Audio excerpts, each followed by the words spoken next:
ಈಗ ನಾವು ಕಾತ್ರದಿಂದ ಕಾದಿರುವಂತಹ ವಿಚಾರಧಾರೆಯನ್ನು ಮಂಡಿಸುವ ಆ ವ್ಯಕ್ತಿ ಅವ್ರು ಮಾತಾಡ್ತಾ ಇದ್ರೆ ಸೊಗಸಾಗಿರುತ್ತೆ. ಇವರು ವಾದವನ್ನು ಮಂಡಿಸುವಂತಹ ಶೈಲಿ ಇದೆಯಲ್ಲ, ನಿಖರವಾಗಿರುತ್ತೆ, ಅಚಲವಾಗಿರುತ್ತೆ ಮತ್ತು ಪ್ರಭಾವಶಾಲಿಯಾಗಿರುತ್ತೆ.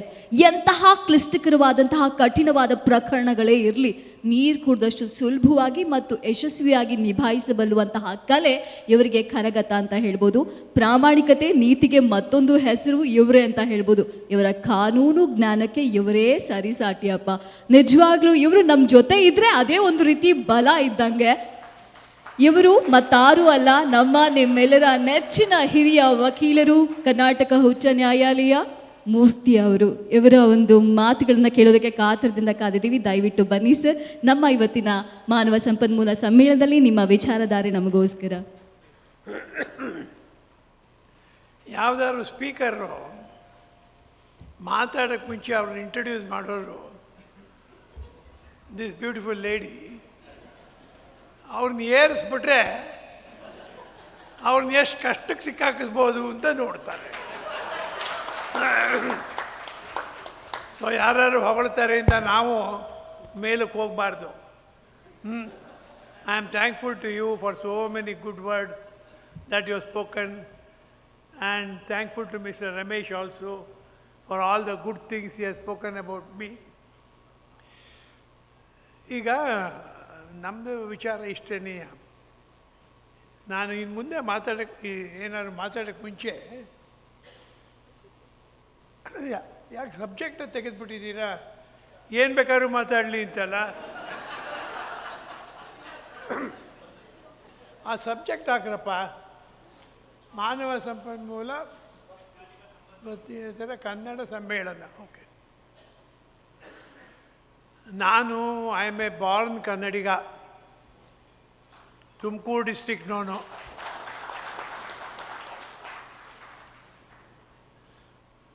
ಹುಟ್ಟಿದ್ದು ಹಳ್ಳಿನಲ್ಲಿ, 1.5 ತಿಂಗಳಿಗೆ ಮುಂಬೈಗೆ ಹೋದವನು, ಬಾಂಬೆ ದೋಸ್ ಡೇಸ್. ಅಲ್ಲಿ ಹೋಗಿ ವಿದ್ಯಾಭ್ಯಾಸ ಮಾಡಿದ್ದು ಸ್ಟಾರ್ಟಿಂಗು. ಅಲ್ಲಿ ಹಿಂದಿ ಮರಾಠಿ ಕಲ್ತಿದ್ದು, ಮರಾಠಿ ಕಂಪಲ್ಸರಿ ಇತ್ತು. ನಮ್ಮ ತಂದೆ ಸೆಂಟ್ರಲ್ ಗೌರ್ಮೆಂಟ್ ಸರ್ವೆಂಟು, ಅವ್ರನ್ನ ತೆಗೆದು ಹೈದರಾಬಾದ್ಗೆ ಹಾಕಿದ್ದು. ಅಲ್ಲಿ ಹೋಗಿ ಒಂಚೂರು ತೆಲುಗು ಕಲ್ತಿದ್ದು. ಅಲ್ಲಿಂದ ತೊಗೊಂಡೋಗಿದ್ದೆ ಲೂಧಿಯಾನಾಗ ಹಾಕಿದರು. ಅಲ್ಲಿ ಹೋಗಿ ಒಂದಷ್ಟು ಪಂಜಾಬಿ ಕಲ್ತಿದ್ದು. ಅಲ್ಲಿಂದ ತೊಗೊಂಬಂದು ಟ್ರಿಚೂರ್ಗೆ ಹಾಕಿದರು, ಕೇರಳ. ಅಲ್ಲೊಂದು ಸ್ವಲ್ಪ ಭಾಷೆ ಕಲಿಯೋಕ್ಕೆ ಟ್ರೈ ಮಾಡಿದೆ, ಅಷ್ಟಾಗಲಿಲ್ಲ. ಅಷ್ಟೊತ್ತಿಗೆ ಆಗಲೇ ಇಂಟ್ರೆಸ್ಟ್ ಹೊಟ್ಟೋಗಿತ್ತು. ಚಿಕ್ಕ ವಯಸ್ಸಲ್ಲಿ ನಾನು ಒಂದು ಸಾರಿ ಮಡ್ರಾಸ್ಗೆ ಹೋದೆ, IIT. ನನಗಲ್ಲ, ನಾನು ಅಷ್ಟು ಬುದ್ಧಿವಂತ ಅಲ್ಲ, ನನ್ನ ತಮ್ಮ ಭಾಳ ಬುದ್ಧಿವಂತ. ಅವನು IIT ಎಕ್ಸಾಮ್ ತೊಗೋಬೇಕಿತ್ತು. ನಮ್ಮ ತಂದೆ ಇದ್ದವ್ರು ಕರ್ಕೊಂಡೋಗು ಮಡ್ರಾಸ್ಗೆ. IITನಲ್ಲಿ ನಮ್ಮ ರಿಲೇಟಿವ್ ಒಬ್ಬರಿದ್ದು, ಅವ್ರ ಮನೇಲಿ ಇರುವಂತೆ ಹೋಗಿ ಇದು ಮಾಡಿ IIT ಮಡ್ರಾಸ್ಗೆ ಹೋದ್ವಿ. ಆಯಿತು ಇಂಟರ್ವ್ಯೂ, ಅಂದರೆ ಸ್ಟೂಡೆಂಟ್ ಸೆಲೆಕ್ಷನ್ಗೆ. ಆಚೆ ಬಂದು ಯಾವುದೋ ಒಂದು ಜಾಗನ ಕೇಳಬೇಕು ನಾವು. ಟೈ ಹಾಕ್ಕೊಂಡು ಸೂಟ್ ಹಾಕ್ಕೊಂಡು ಇದ್ದಾರೆ ಪ್ರೊಫೆಸರ್ಗಳು, IIT ಪ್ರೊಫೆಸರ್ಸ್. ನಾನು I asked him in English, he replied me in Tamil. ಇದು ಯಾವುದಪ್ಪ, ಯಾಕೆಂದರೆ ಕರ್ನಾಟಕ ಇರೋ ಹೆಸರು ಇಂಡಿಯಾದಲ್ಲಿ ಇನ್ಯಾವ ಸ್ಟೇಟ್ಗೂ ಇಲ್ಲ.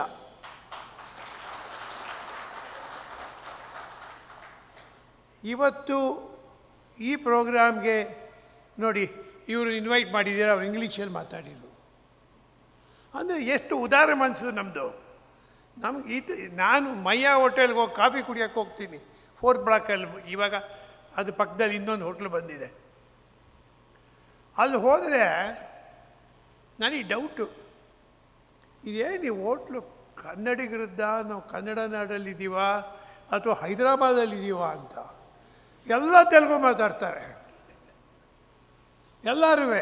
ಲ್ಯಾಂಡ್ ಮಾಫಿಯಾ ಅಂತೆ, ಆದಂತೆ ರಿಯಲ್ ಎಸ್ಟೇಟ್ ಅಂತೆ. ಏನಪ್ಪ ಇಲ್ಲಿ ಬಂದರೆ ನಾವು ಕನ್ನಡ ಮಾತಾಡೋದು, ಅವನು ಕೊನೆಗೆ ಕಾಫಿ ಹಾಕ್ಕೊಂಡು ಕನ್ನಡ ಬರುತ್ತಾ ಅಂತ ಕೇಳಿದ್ವಿ. ಅಷ್ಟು ಡೌಟು. ಕೋಲಾರಿಗೆ ಹೋದರೆ ಅಲ್ಲಿ ಇನ್ನೊಂದು ಥರ ಡೌಟು, ಬಳ್ಳಾರಿಗೆ ಹೋದರೆ ಒಂಥರ ಡೌಟು, ಬೆಳಗಾವಿ ಹೋದರೆ ಒಂಥರ ಡೌಟು. ಅಷ್ಟಾದರೂ ನಾವು we have tolerated all people. ಎಲ್ಲೂ ಯಾರೂ ಬಂದು ತೊಂದರೆ ತಗೊಂಡಿಲ್ಲ. ನಮ್ಮ ಉದಾರ ಮನಸ್ಸು ಏನು ಅಂದರೆ, ಯಾರು ಹಿಂದಿಲಿ ಕೇಳಿದರೆ ನಾವು ಹಿಂದಿಲಿ ಉತ್ತರ ಕೊಡ್ತೀವಿ, ಇಂಗ್ಲೀಷಲ್ಲಿ ಕೇಳಿದರೆ ಇಂಗ್ಲೀಷಲ್ಲಿ ಕೊಡ್ತೀವಿ, ಕನ್ನಡದಲ್ಲಿ ಕೇಳಿದರೆ ಕನ್ನಡದಲ್ಲಿ ಕೊಡ್ತೀವಿ. ಯಾರೋ ದೊಡ್ಡ ವ್ಯಕ್ತಿ ಹೇಳಿರು, ಇನ್ಮೇಲೆ ಬಿಟ್ಬಿಡಿ, ನೋಡಿ ತಮಿಳ್ನಾಡಿನಲ್ಲಿ ತಮಿಳಲ್ಲೇ ಮಾತಾಡೋದು, ನೀವು ತಮಿಳಲ್ಲೇ ಉತ್ತರ ಕೊಡಬೇಕು, ಬೇರೆ ಸ್ಟೇಟ್ಗೆ ಹೋದ್ರೆ ಅವ್ರು ಏನು ಭಾಷೆ ಹೇಳ್ತಾರೆ ನೀವು ಕನ್ನಡದಲ್ಲಿ ಹೇಳಿ ಇದ್ದ. That is not our culture, that is not in our blood. We feel strongly about this country and we feel whole country is one. ಎಲ್ಲರೂ ಇದ್ದಾರೆ ಬೆಂಗಳೂರಿನಲ್ಲಿ. ಮೊದಲು ನಾವು ಹುಡುಗರಾಗಿದ್ದಾಗ ಬೀದಿನಲ್ಲಿ ಹೋಗ್ತಾ ಇದ್ದರೆ 4 ಜನ ಕನ್ನಡ ಮಾತಾಡಿ 4 ಜನ ತಮಿಳ್ ಮಾತಾಡೋರು ಸಿಗೋರು. Tamil population nearly 31%, Kannada population 33%. ಅದಾಗಿ ಸ್ವಲ್ಪ ದಿನ ಆಯಿತು, ತಮಿಳ್ನಾಡಿನಲ್ಲೇನು ಕೆಲಸ ಕೊಡ್ತೀವಿ ಅಂದರು, ತುಂಬ ಜನ ಹೊರಟೋದ್ರು. ಆಫ್ಟರ್ ದ್ಯಾಟ್ ಬರೀ ತೆಲುಗು ಮಾತಾಡೋರು ಬಂದರು. ಎಲ್ಲಿ ನೋಡಿದ್ರು ತೆಲುಗುನೇ. ಏನಪ್ಪ ನಾವು ಎಲ್ಲಿದ್ದೀವಿ ಅಂತ ನನಗೆ ಡೌಟು ಬೆಂಗಳೂರು. ಆಮೇಲೆ ಅವ್ರು ಏನು ಮಾಡ್ತಾರೆ ನೋಡ್ಕೊಂಡು ಮುಂದೆ ಹೋದ ಮೇಲೆ ಈಗ ನೀವೆಲ್ಲೇ ಹೋಗಿ ಹಿಂದಿ ಮಾತಾಡ್ತಾರೆ. ಬಿಹಾರಿಂದ ಬಂದಿದ್ದಾರೆ, ನಾರ್ತ್ ಈಸ್ಟಿಂದ ಬಂದಿದ್ದಾರೆ, ಯಾವ ಹೋಟ್ಲಿಗೆ ಹೋಗಿ ನಾರ್ತ್ ಈಸ್ಟ್ನವರೇ ಇದ್ದಾರೆ, ಯಾವ ಸಲೂನ್ಗೆ ಹೋಗಿ ನಾರ್ತ್ ಈಸ್ಟ್ನವರೇ ಇದ್ದಾರೆ. We have ಅಕಾಮಡೇಟೆಡ್ everybody. ಕೆಲವರು ಹೇಳ್ತಾರೆ ನೀವು ಕನ್ನಡಿಗರು ಸೋಮಾರಿಗಳು, ಅದಕ್ಕೆ ಬೇರೆಯವ್ರು ಬಂದು ಇದು ಮಾಡಿದ್ದಾರೆ ಅಂತ. ನನಗೊಂದು ಎಕ್ಸ್ಪೀರಿಯನ್ಸ್ ಹೇಳ್ತೀನಿ. ಒಬ್ಬರು ಮ್ಯಾನೇಜಿಂಗ್ ಡೈರೆಕ್ಟ್ರು ಮೈಸೂರಲ್ಲಿ ಸ್ಟೀಲ್ ಪ್ಲಾಂಟು. ಅವ್ರಿಗೆ ಕನ್ನಡಿಗರು ಅಂದರೆ ಒಂಥರ ಇದು. ತಮಿಳಿಯನ್ ಅವರು, ಅವರೇ ಫ್ಯಾಕ್ಟ್ರಿ ತೊಗೊಂಡು ನಡೆಸ್ತಿದ್ರು. ನಾನು ಲೀಗಲ್ ಅಡ್ವೈಸರ್ ಅಂದ್ಕೊಂಡು ಲೇಬರ್ಲಾಗಿ ಹೋಗುವೆ ಅಲ್ಲಿಗೆ. ಮನುಷ್ಯ ಒಳ್ಳೆಯವರು, ಚೆನ್ನಾಗಿ ಮಾತಾಡ್ಸೋರು, ಎಲ್ಲ ಮಾಡೋರು. ಪಾಪ ಪಕ್ಕದಲ್ಲೇ ಹತ್ತಿರದಲ್ಲಿ ಮನೆ ಇತ್ತು, ಕರ್ಕೊಂಡೋಗಿ ಊಟಕ್ಕೂ ಕರ್ಕೊಂಡೋಗೋರು, ಕರ್ಕೊಂಡ್ಬರೋರು. ನಾನು ಸಂಜೆ ವಾಪಸ್ ಬರ್ತಿದ್ದೆ. ಯಾವಾಗಲೂ you Kannadigas you are useless.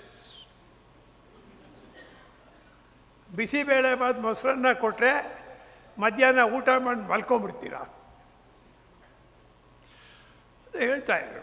ನಾನು ಹೇಳಿದೆ,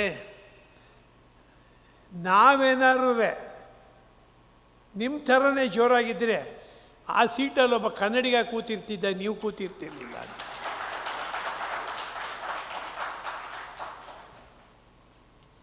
ನಾವು ಮುಂದೆ ಹೋಗ್ತಿಲ್ಲ. ನಾವು we have allowed others to occupy. Vacant position ಇದೆ, ಬೇರೆಯವ್ರು ಬಂದು ಆಕ್ಯುಪೈ ಮಾಡ್ತಾರೆ. ನಾವು ಮುಂದೆ ಹೋಗಬೇಕು, ಕನ್ನಡಿಗರು ಮುಂದೆ ಹೋಗಬೇಕು. ಇಲ್ಲಿ ಕರ್ನಾಟಕದಲ್ಲಿ ಅಲ್ಲದೆ ಇನ್ನೆಲ್ಲಿ ಮುಂದೆ ಹೋಗೋದು? ಆದ್ದರಿಂದ ನಾವು ನೋಡಿದರೆ ಈಗ we have one A very important subject. ಕೈಗಾರಿಕಾ ಸಂಬಂಧಗಳಲ್ಲಿ ಮೌಲ್ಯಗಳು. ನಾವು ಎಥಿಕ್ಸು, ಮಾರಲ್ಸು ಅಂತೀವಿ. ವ್ಯಾಲ್ಯೂಸು ಅಂತ ಹೇಳ್ತಿದ್ರು ನಮ್ಮ ಕೀನೋಟ್ ಸ್ಪೀಕರ್. ವ್ಯಾಲ್ಯೂಸ್.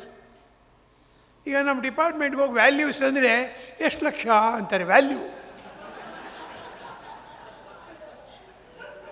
ಮನಿ ವ್ಯಾಲ್ಯೂ. ಅವ್ರಿಗೆ ವ್ಯಾಲ್ಯೂ ಅಂದರೆ ನಾನು ಅಥವಾ ನಮ್ಮ ರಾವ್ ಸಾಹೇಬರು ಹೇಳ್ದಂಗೆ ವ್ಯಾಲ್ಯೂ ಅಂದರೆ ಅವ್ರ ಲೆಕ್ಕ ವ್ಯಾಲ್ಯೂ ಬೇರೆ. ನಮ್ಮ ಲೇಬರ್ ಡಿಪಾರ್ಟ್ಮೆಂಟ್ ಆಗಲಿ, ಕಾರ್ಪೊರೇಷನ್ ಆಫೀಸಲ್ಲಾಗಲಿ, ಯಾವುದೇ ಗೌರ್ಮೆಂಟ್ ಆಫೀಸಲ್ಲಾಗಲಿ, ಮಿನಿಸ್ಟ್ರಿನಲ್ಲಾಗಲಿ, sir you must keep up values. Yes sir, we will keep up. ಇವತ್ತು ಸಮ್ವೇರ್ ಎಲ್ಲೋ ತಪ್ಪಿದ್ದೀವಿ ದಾರಿನ. ಬಹಳ ರೆಸ್ಪಾನ್ಸಿಬಿಲಿಟಿ ಇರೋದು human resource personnel, industrial relations personnel. ಅದ್ರ ಜೊತೆಗೆ ನೀವು ಆರ್ಟಿಫಿಷಿಯಲ್ ಇಂಟೆಲಿಜೆನ್ಸ್ ಅಂತ ಹೇಳ್ತೀರಿ.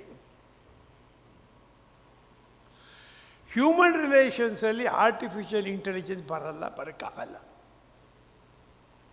ನೀವು ಒಬ್ಬ ಕೆಲಸಗಾರನಿಗೆ ಬುದ್ಧಿ ಹೇಳಬೇಕಾದ್ರೆ ನೀವು ಹೇಳ್ತೀರಾ, ನಿಮ್ಮ ಬುದ್ಧಿ ಉಪಯೋಗಿಸಿ ಎಂಥ ಆರ್ಟಿಫಿಷಿಯಲ್ ಇಂಟೆಲಿಜೆನ್ಸ್ ಬಂದ್ರೂ ಅವನಿಗೆ ಬುದ್ಧಿ ಹೇಳೋಕ್ಕೆ ಅದಕ್ಕಾಗೋದಿಲ್ಲ.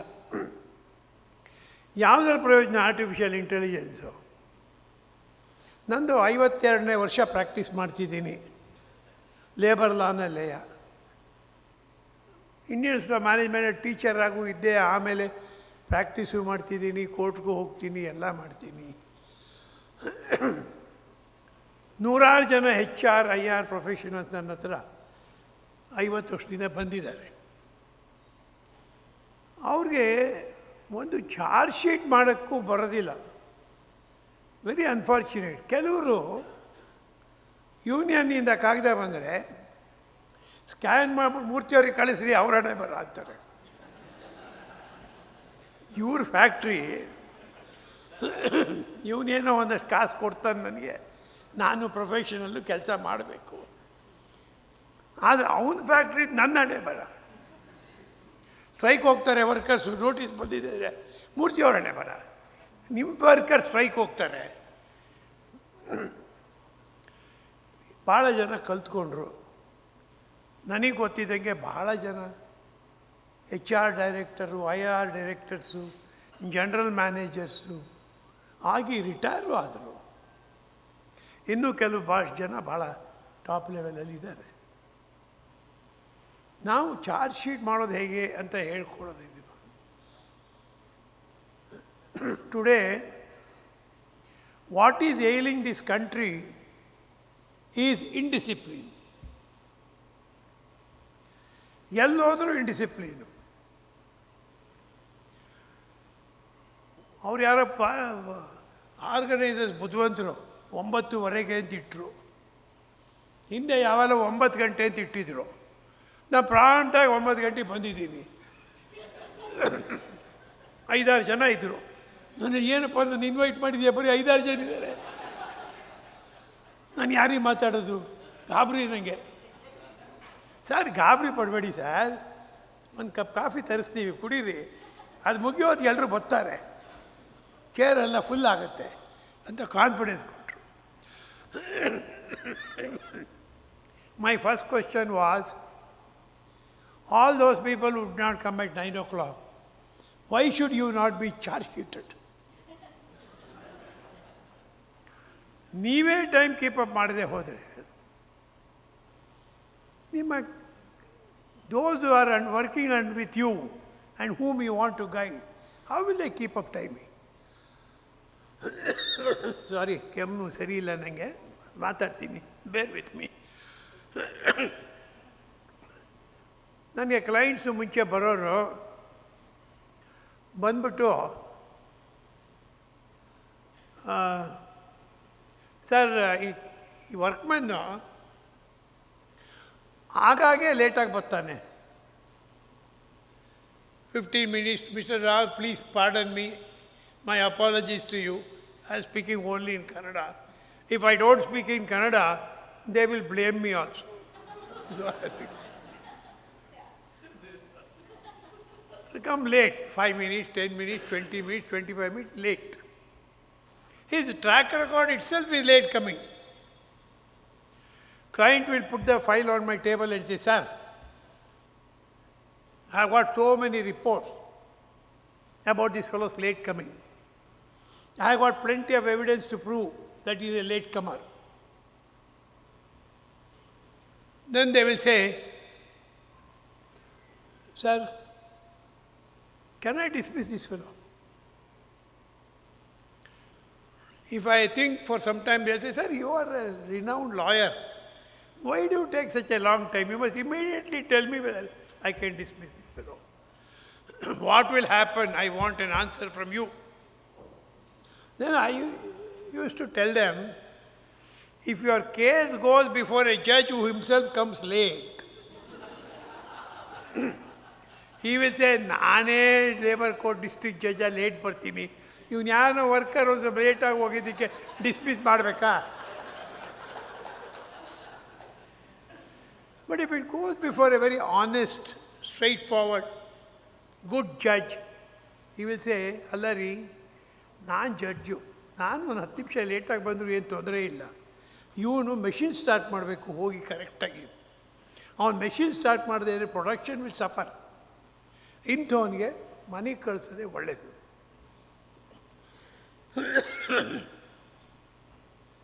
ಇನ್ನೊಂದು ಕೇಸ್ ತೊಗೊಂಡೋಗಿದ್ದೆ. ನಮ್ಮ ಕ್ಲೈಂಟ್ ಇದ್ದವರು, ಸರ್ ಇವನು 198 ದಿನ ಆಬ್ಸೆಂಟ್ ಆಗಿದ್ದಾನೆ ಕಂಟಿನ್ಯೂಸ್ ಆಗಿ. ಆಮೇಲೆ ಬಂದು ಎಂಕ್ವೈರಿ ಮಾಡಿ ಡಿಸ್ಮಿಸ್ ಮಾಡೋ ಟೈಮ್ಗೆ ಮೆಡಿಕಲ್ ಸರ್ಟಿಫಿಕೇಟ್ ತರ್ತಾನೆ. ಏನು ಮಾಡೋದು? ಒಂದು ಪ್ರಾವಿಷನ್ ಇದೆ. If you terminate the service of a workman on grounds of continued ill health,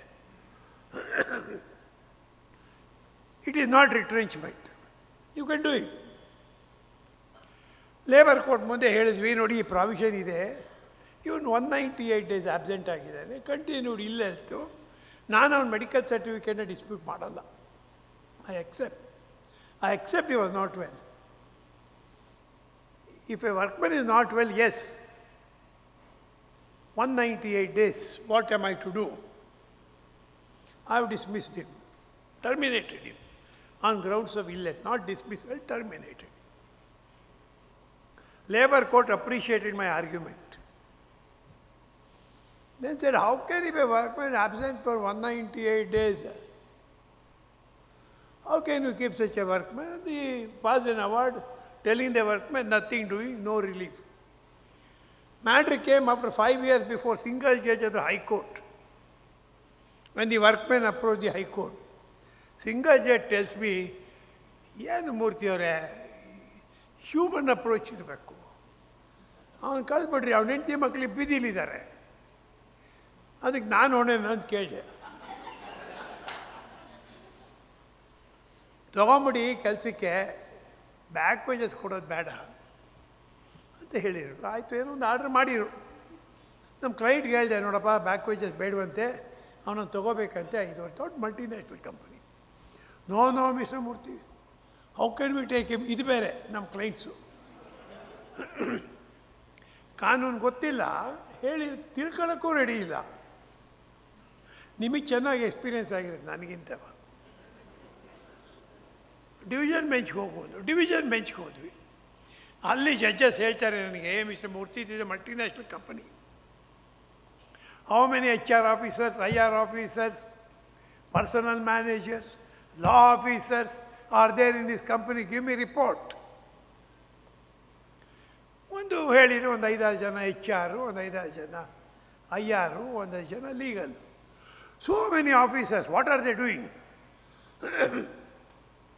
If your employee is not well, you should have gone to his house, found out what is the problem with him, then find out who is the best doctor in that field, take him there.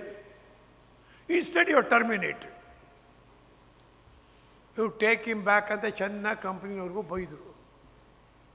ನಿಮ್ಗೆ ಯಾಕೆ ಹೇಳ್ತಿದ್ದೀನಿ ಅಂದರೆ, ನೀವೆಲ್ಲ HR, IR people.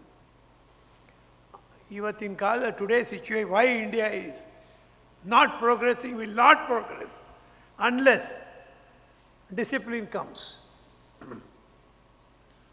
ನಾನು in the division bench,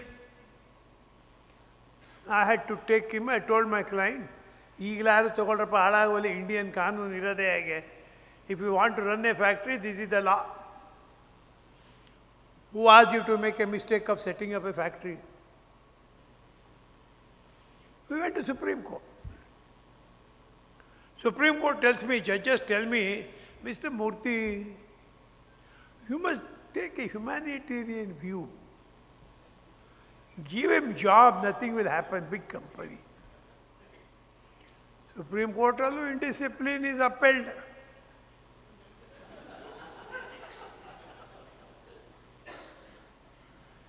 ಇನ್ನೆಲ್ಲೋ ಬೇಕು ನಾವು. Many multinational companies ask me, sir, what is this labor law in your country? Written opinion, this is the labor law. This is the labor law. No, you should have asked me this question before putting up the factory. Now you already spent huge money, already 7-8 years into production. Now you are asking me. Therefore, if you look at the ಸಂಬಂಧಗಳ ಮೌಲ್ಯಗಳು, what is the ಮೌಲ್ಯಗಳು? ಈಗ there is a law which says if a workman cannot work, compensation should be paid. There is a law which says till he dies, ESI and PF pension must be given. His wife must be given. Why all that law is made? Because of the possibility of a workman not feeling well, getting sick, there is necessity to provide this thing. If you say you cannot terminate the services by workmen at all for any reason, how to run an industry? ಒಂದು ಕಾಲದಲ್ಲಿ ಹೇಳ್ತಿದ್ರು, ಈ ಹಿಂದೂಗಳು ಹಣೆ ಬರ ಹೇಗೆ ಅಂದರೆ, ಮದುವೆ ಆಗಿಬಿಟ್ರೆ ಅವನು ಬೇರೆ ದಾರಿನೇ ಇಲ್ಲ, ಅವಳ ಜೊತೆನೇ ಇರಬೇಕು ಲೈಫ್ ಲಾಂಗು, ಅಥವಾ ಅವಳು ಅವನ ಜೊತೆನೇ ಇರಬೇಕು, ಇಬ್ಬರು. Whether they like or not, they cannot. ಕೋರ್ಟ್ಗೆ ಒಂದು 20 ವರ್ಷ ಆಗುತ್ತೆ. ಅಷ್ಟೊತ್ತಿಗೆ ಅವ್ರ ಮಕ್ಕಳು ಮದುವೆಗೆ ಬಂದಿರ್ತಾರೆ. ಏನು ಮಾಡಬೇಕು? ಈಗ ಏನು ಮಾಡಿದ್ದಾರೆ, 6 ತಿಂಗಳಲ್ಲಿ ಡೈವರ್ಸ್ ತೊಗೋಬೋದು. ಆದರೆ ನೀವು ವರ್ಕ್ಮನ್ನ ಡೈವರ್ಸ್ ಮಾಡಿ ನೋಡೋಣ. Who is to look into these things? ಇವತ್ತು ನಿನ್ನೆಯಿಂದ ನಮ್ಮ ಲೇಬರ್ ಲಾ ಪೂರ್ತಿ ಚೇಂಜ್ ಆಗಿದೆ. ಗೌರ್ಮೆಂಟ್ನವ್ರು ನೋಟಿಫಿಕೇಷನ್ ಮಾಡಿದ್ದಾರೆ. ಇವತ್ತು ಫ್ರಂಟ್ ಪೇಜಲ್ಲಿ ಪ್ರೈಮ್ ಮಿನಿಸ್ಟರ್ ಕೂಡ ಮಾತಾಡಿರೋದು ಬಂದಿದೆ. Instead of 28 or 36 labor laws, we have 4 labor codes. These 4 labor codes are in operation from yesterday. Labor codes ಎಲ್ಲ ಬಾಗಿಲು ಮುಚ್ಕೊಂಡಿದ್ದಾರೆ, because labour courts are closed. ಎಲ್ಲವೂ ಬರೀ ಇಂಡಸ್ಟ್ರಿಯಲ್ ಟ್ರೈಬ್ಯುನಲ್ ಅಂತ ಹಾಕಬೇಕು, ಅಲ್ಲಿ 2 ಜಡ್ಜಸ್ ಇರಬೇಕು, ಅದೆಲ್ಲ ಕಾನ್ಸ್ಟಿಟ್ಯೂಟ್ ಮಾಡಿ ಇಬ್ಬರನ್ನ ಹಾಕಿ ಮಾಡೋದಕ್ಕೆ ಭಾಳ ಟೈಮ್ ಆಗುತ್ತೆ. ನಿಮ್ಗೆ ಅಲ್ಲಿವರೆಗೂ ಸಾಕಷ್ಟು ಟೈಮ್ ಇರುತ್ತೆ. What I would say is, all of you get into some perfection with regard to legal aspects of industrial relations also. You can speak from a position of strength. ನಾನು ಯಾವಾಗಲೂ ನಮ್ಮ ಕ್ಲೈಂಟ್ಸ್ಗೆ ಹೇಳೋದು, 1 step forward, 2 step backward is suicidal. So ನೀವು first step ತೊಗೊಳಕ್ಕೆ ಮುಂಚೆ ಯೋಚನೆ ಮಾಡಿ, ಸರಿಯಾಗಿ ಕೇಳಿ ಮಾಡಿ. ಐ ಆಮ್ ಟೋಲ್ಡ್, ಈಗ ಒಂದು ರೀಸೆಂಟ್ ಜಡ್ಜ್ಮೆಂಟ್ ಬಂದಿದೆ ಅಂತೆ, ನಾನು ಪೂರ್ತಿ ಓದಿಲ್ಲ. Where the supreme court has shed, if enquiry is not held properly, which is determined by the labor court after 5 years, the court can send it back to the company. 5 ವರ್ಷ ಸಂಬಳ ಯಾರು ಕೊಡೋರು? ನಮ್ಮ ಮಾಲೀಕರು ಹೇಗೆ ಅಂದರೆ, ಅಯ್ಯೋಯ್ಯೋ ಗೋಪಿನಾಥ್ ಅಂತವ್ರು ಬಂದರೆ ಒಳ್ಳೆ ಫೀಸ್ ಕೊಡಬೇಕಾಗತ್ತಪ್ಪ, ಯಾರು ಸಿಗ್ತಾರೋ ನೋಡಿ ಬೇರೆಯವರು ಅಂತ. ನೀವು ಹಣ್ಣಿನ ಅಂಗಡಿಗೆ ಹೋದರೆ ಆ್ಯಪಲ್ 3 ಬುಟ್ಟಿನಲ್ಲಿ ಇಟ್ಟಿರ್ತಾನೆ, ಎಲ್ಲ ಒಂದೇ ರೇಟಾ? ಸೊ ಇವ್ರು ಯಾವನ್ನೋ ಹಿಡ್ಕೊಂಬರ್ತಾರೆ, ಅವನೇ ಇವರು ಎಂಕ್ವೈರಿ ಆಫೀಸರ್. ಬರೀ ತಪ್ಪು. ನಮ್ಮ ಹತ್ರ ಬಂದಾಗ ಹೇಳ್ತೀವಿ, ಇದು ಏನೇ ಇದು ಆಪರ್ಚುನಿಟಿ ಸರಿಯಾಗಿ ಕೊಟ್ಟಿಲ್ಲ, ಇದು ಸರಿಯಾಗಿ ಮಾಡಿಲ್ಲ, ಅದು ಸರಿಯಾಗಿ ಮಾಡಿಲ್ಲ ಅಂತ. So will have to train. ನಿಮ್ಮ HR ಪರ್ಸನಲ್ ಏನಿದೆ, we must train enquiry officers. I would urge Ramesh and company to have programmes only for the HR, IR people, youngsters, to train them into enquiry. Enquiry ಹೇಗೆ ಮಾಡೋದು, ಯಾವ ಥರ ಮಾಡೋದು, ಯಾವ್ದು ಮಾಡಿ ಸರಿ, ಯಾವ್ದು ಮಾಡಿ ತಪ್ಪು ಗೊತ್ತಿಲ್ಲ ಭಾಳ ಜನಕ್ಕೆ. ನಾನು ಇಷ್ಟು ವರ್ಷ ಆಯ್ತಲ್ಲ, ಹಾಫ್ ಎ ಸೆಂಚುರಿ ಮೇಲಾಯಿತು ಈ ಫೀಲ್ಡಲ್ಲಿ. After I did my masters degree in labour law, industrial loss and administrative law. Even today ನನಗೆ ಯಾರು ಬಂದು ಕೇಳಿದರೆ, ಸರ್ ತುಂಬ ಸ್ಟ್ರಾಂಗಾಗಿ ಇರೋ ಎಂಕ್ವೈರಿ ಆಫೀಸರ್ ಬೇಕು, ಯಾಕಂದರೆ ಚಾರ್ಜಸ್ ಸಿವಿಯರ್. ಚಾರ್ಜಸ್ ಸಿವಿಯರು ಎಲ್ಲ ಸರಿ, ಅವನು ಎಂಕ್ವೈರಿ ಆಫೀಸರ್ ಸಿವಿಯರ್ ಆಗಿರೋನು ಬೇಕಲ್ಲ. ನೀವು ಯಾರನ್ನು ರೆಕಮೆಂಡ್ ಮಾಡ್ತೀರೋ ನೋಡ್ಬಾ, ಗೋಪಿನಾಥ್ ಹತ್ರ ಹೋಗಿ ನನಗೇನು ಪ್ರಾಬ್ಲಮ್ ಇಲ್ಲ ಸರ್, ಅವ್ರು ಸ್ವಲ್ಪ ಕಾಸ್ಟ್ ಇನ್ನೊಂದು ಕಡೆ ಹೋಗಿ ಬೇರೆ ಕಡೆ ನನ್ನೊಂದು ಬಂದು ಕೇಳಬೇಡಿ. Because I can't watch for others, I do not know about others. So ಈ ಪ್ರಾಬ್ಲಮ್ ಇದೇನಾಗಿದೆ, ಭಾಳ ಜನ ನಮ್ಮಲ್ಲಿ ಲೇಬರ್ ಕೋರ್ಟ್ನವರು ಅಷ್ಟೇ, the judiciary is not well trained. Judiciary is one of the poorest class in the world. So sorry to say that. ನಾನು ಯಾವಾಗಲೂ labour court ಜಡ್ಜಸ್ಗೆ ಪಾಠ ಮಾಡೋದೇ ಆಗಿದೆ. ಈಗ ತಿಪ್ಪೇಶು, ಉಮೇಶು, ರೂಪ ಅವ್ರಿಗೆಲ್ಲ ಹೇಳಿದ್ದೀನಿ, ನೀವು ಪಾಠ ಮಾಡ್ರಮ್ಮ, ನಂಗೆ ಸುಸ್ತಾಗ್ಬಿಟ್ಟಿದ್ದೀನಿ ಪಾಠ ಮಾಡಿ, ಈಗ ನಾನು ಹೈಕೋರ್ಟಲ್ಲಿ ಪಾಠ ಮಾಡ್ತೀನಿ ಅಂತ. ಪ್ರಾಬ್ಲಮ್ ಏನಿದೆ ಇವಾಗ ಅಂದರೆ, if you show discipline, then ಮೌಲ್ಯಗಳು, that is relations, values will be much better. If you are on the right path, ನಾನು ಎಲ್ಲ ಮಾಲೀಕರಿಗೂ ಹೇಳಿದ್ದೀನಿ, ನೀವು ಕರೆಕ್ಟಾಗಿ ನಡ್ಕೊಂಡ್ರೆ I will win any case for you in any court. But ನಿಮ್ಮಲ್ಲೇ ಇದ್ದರೆ problem, ಏನು ಮಾಡೋಕ್ಕೆ ಬರಲ್ಲ. ಅಲ್ಲಿ ಹೋಗ್ತೀರಿ, ಕಾಂಟ್ರಾಕ್ಟ್ ಲೇಬರ್ ಲೈಸೆನ್ಸ್ ತಗೋತೀರಿ, ಯಾವುದಕ್ಕೆ ಲೋಡಿಂಗು ಅನ್ಲೋಡಿಂಗು ಅಂತ, ಇಲ್ಲಿ ಬಂದು ಮೆಷಿನ್ ಮೇಲೆ ಮಾಡಿಸ್ತಿರ್ತೀರಿ. ಆನ್ ಟ್ರೇಡ್ ಯೂನಿಯನ್ನು ಈ ವಿಲ್ ಬ್ಲ್ಯಾಕ್ ಮೇಲ್ ಯು, ಫೋಟೋಗಳು ತೊಗೊಂಡಿರ್ತಾನೆ ಇವ್ರದ್ದೆಲ್ಲ. These are all some of the things which are fundamentally creating problem for you in your relations. ನಿಮಗೆ ಗೊತ್ತಿರಬೇಕು, ಮಾರುತಿನಲ್ಲಿ, which is one of the most reputed car manufacturing company in India. 5 minutes? ಅಯ್ಯೋ 2 minutesಲ್ಲಿ ಮುಗಿಸ್ತೀನಿ ಬಿಡಮ್ಮ, ಏನು ತೊಂದರೆ ಇಲ್ಲ.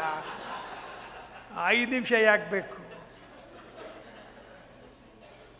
ಮಾರುತಿ ಫ್ಯಾಕ್ಟ್ರಿನಲ್ಲಿ ಒಬ್ಬ ಜನರಲ್ ಮ್ಯಾನೇಜರ್ಗೆ ಜೀವಂತವಾಗಿ ಸುಟ್ಟಾಕ್ಬಿಟ್ರು. ಏನು ಕಾರಣ ಅಂದರೆ, ಕಾಂಟ್ರಾಕ್ಟ್ ವರ್ಕ್ಮ್ಯಾನ್ಗೆ 7,500 ಕೊಡ್ತಿದ್ರು, ಪರ್ಮನೆಂಟ್ ವರ್ಕ್ಮ್ಯಾನ್ಗೆ 25,000 ಕೊಡ್ತಿದ್ರು. Permanent workmen 30%, contract workmen 70%. There is no law in this country. Nobody knows what is to be done. Officers are there, but they will never act because they are all, most of them are corrupt. ನಾನು ಯಾರಿಗೋ ಹೇಳ್ತಾ ಇದ್ದೆ, ನಮ್ಮ client ಒಬ್ಬರು ಪೂನಾದಿಂದ ಬಂದಿದ್ದರು. ಅವ್ರು ಇಲ್ಲೂ ಇದೆ ಅವ್ರ ಫ್ಯಾಕ್ಟ್ರಿ, ಬಟ್ ಅಲ್ಲಿಂದ ಬಂದಿದ್ದರು, ಅವ್ರದ್ದೇನೋ ಪ್ರಾಬ್ಲಮ್ ತಗೊಂಡು. ಏನು ಸರ್, ಹೇಗೆ ನಿಮ್ಮ ರಾಜ್ಯದಲ್ಲಿ ಇದ್ದರು ಕಾಂಟ್ರಾಕ್ಟ್ ಲೇಬರ್ ಬಗ್ಗೆ? ಲೈಸೆನ್ಸ್ ಕೊಡ್ತಾರಪ್ಪ, ಒಬ್ಬ ವರ್ಕ್ಮೆನ್ಗೆ ಲೈಸೆನ್ಸ್ 250 ರೂಪಾಯಿ ತೊಗೋತಾರೆ. ಸರ್ ಏನು ಸರ್ ಅಷ್ಟೊಂದು ಫೀಸು? ಅದು ಅವ್ರದ್ದೇ. ನಾನು ಕರ್ನಾಟಕ ಗೌರ್ಮೆಂಟ್ ಫೀಸನ್ನು ನಾವು ಅದಕ್ಕೂ ಫೀಸ್ ಅಂತೀವಿ, ಇಲ್ಲೇ ನಮ್ಮನ್ನು ಕೇಸ್ ಹಾಕ್ಬಿಡ್ತಾರೆ ನಮ್ಮ ಮೇಲೆ. ಸೊ ನಿಮ್ಗೆ 200 ಜನ ಕೆಲಸಗಾರರು ಬೇಕಾದ್ರೆ ನೀವು ಎಷ್ಟು 200 × 250 ಕೊಟ್ಟರೆ ನಿಮ್ಗೊಂದು ಲೈಸೆನ್ಸ್ ಕೊಡ್ತಾನೆ. ಎಲ್ಲ ಹಾರಿಬಲ್ ರೀ ಕರ್ನಾಟಕದಲ್ಲಿ ಅಂತ ಬೈದೆ. ಅವರು ಅಯ್ಯೋ ಬೈಬೇಡಿ ಸರ್ ನಿಮ್ಮ ಆಫೀಸರ್ನ, ಅವ್ರು ಭಾಳ ಒಳ್ಳೆಯವರು ಅಂದರು. ಪುನಾದಿಂದ ಬಂದು, ಯಾಕೆ ಸರ್ ನಮ್ಮೂರಲ್ಲಿ 500 ರೂಪಾಯಿ ಕೊಡಬೇಕು ಅಂದರು. ಆಗ ಅಂದ್ಕೊಂಡೆ, ನೆಕ್ಸ್ಟ್ ಟೈಮ್ ಹೋದಾಗ ಒಂದು 4-5 ಹಾರ ತೊಗೊಂಡೋಗಿ ಈ ಆಫೀಸರ್ಸ್ಗೆಲ್ಲ ಹಾಕೋದು. ಪಾಪ ನೀವೆಲ್ಲ ಬರೀ 250 ರೂಪಾಯಿ ತೊಗೋತೀರಿ ನೋಡಿ, ಅಲ್ಲಿ ಪೂನಾದಲ್ಲಿ 500. Therefore, my dear friends, I have a lot to talk to you. Whenever your association gives me an opportunity, I will come and speak to you. Now I have nothing more except trying to, part with my education knowledge to as many people as possible.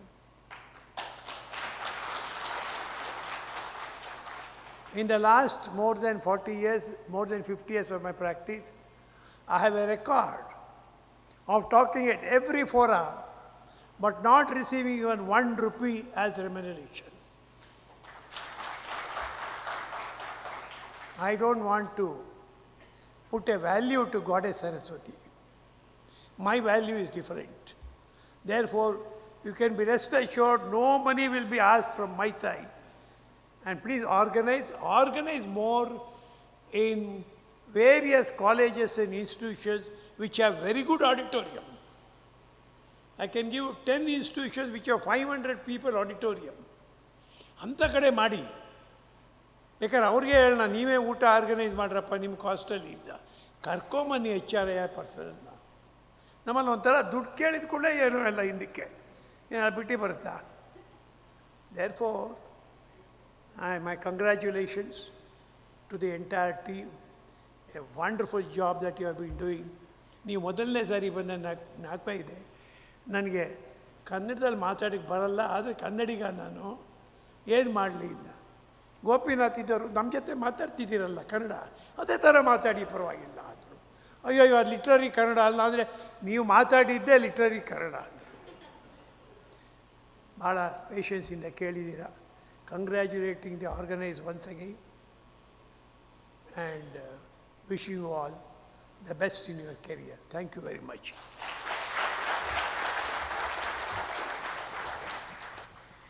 ಧನ್ಯವಾದಗಳು sir. ನಾನೇನು ಹೇಳೋ ಅಗತ್ಯನೇ ಇಲ್ಲ. ನೋಡಿ, ಎಂತಹ ಗಂಭೀರವಾದಂತಹ ವಿಚಾರನೇ ಆಗಿರಲಿ, ನಗುವಿನ ಅಲೆಯನ್ನು ಮೂಡಿಸ್ತಾ ಆ ವಿಚಾರವನ್ನು ಭಾಳ ಸೂಕ್ಷ್ಮವಾಗಿ ನಮ್ಮ ಮನದಟ್ಟು ಮಾಡುವಂತಹ ಒಂದು ನೈಪುಣ್ಯತೆ ನಮ್ಮ ಮೂರ್ತಿ ಸರ್ಗಿದೆ. ಧನ್ಯವಾದಗಳು ಸರ್.